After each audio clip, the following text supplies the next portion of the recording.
keeping her steps unhurried as she had been taught to do from a young age.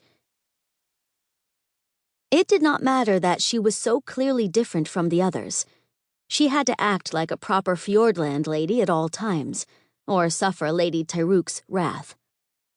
As she shut the door to the still room behind her, the magic turned in on Tariel, punishing her for refusing to release it.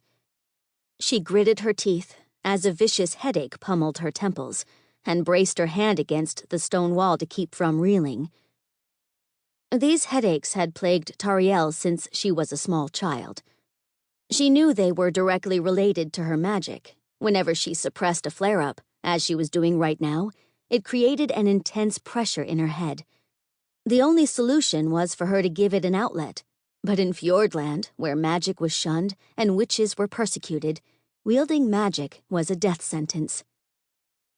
Taking slow breaths through her nose, Tariel managed to force back the headache into something less skull-crushing. Once it had reduced from a stabbing lightning bolt to a thundering pound, she pushed off the wall and continued down the hall toward her tower room. Hopefully the potions she kept there would offer her some release. As Tariel traveled through the castle, swords clanged and drill commands barked in the distance. Her heart quickened, and with the pain now receding a bit, she detoured by the courtyard, where the knights and squires trained. She hoped to catch a glimpse of Rian putting his swordsmanship skills to use, even though she knew she should keep away from him. The clash of steel grew louder as Tariel slipped through the door.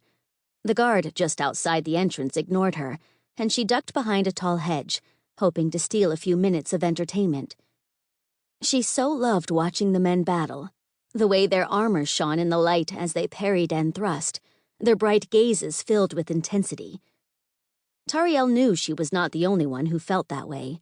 The trio of ladies perched on the stone bench near the other side of the courtyard entrance were just as entranced, hiding their giggles behind gloved hands as they watched the men fight. Rian trained with another knight toward the far end of the courtyard. His helmet obscured his face, but Tariel would have known him anywhere, even though so many of the knights looked the same. The way he moved, as if his armor were a natural extension of him rather than an extra 100 pounds of weight, was a marriage of grace and power she could never hope to master even if she practiced for 1,000 years. Rian's opponent slashed at him with his broadsword, an overly aggressive move, as if some tension existed between them. Rian met the man's sword with his own, then pushed him back in an impressive show of strength. But the other knight did not give in. He charged, and their swords clashed once more. The two locked weapons for a long, fraught moment, and as Tariel watched with bated breath, Rian's eyes met hers over his opponent's shoulder. That split second of broken concentration was all the other knight needed. He shoved Rian back, hard enough to make him stumble. Tariel cried out in alarm as Rian crashed into the wall, but just when she thought the other knight might best him, he swung away, avoiding what in a real fight would have been a killing blow. The other knight's sword hit the wall, and the sound of steel screeching across stone sent shivers racing down Tariel's spine. Hands clasped as she watched as Rian swung his sword in a wide arc, the blade headed straight for the man's exposed side. But at the last second, the other knight evaded, then slashed at Rian's arm.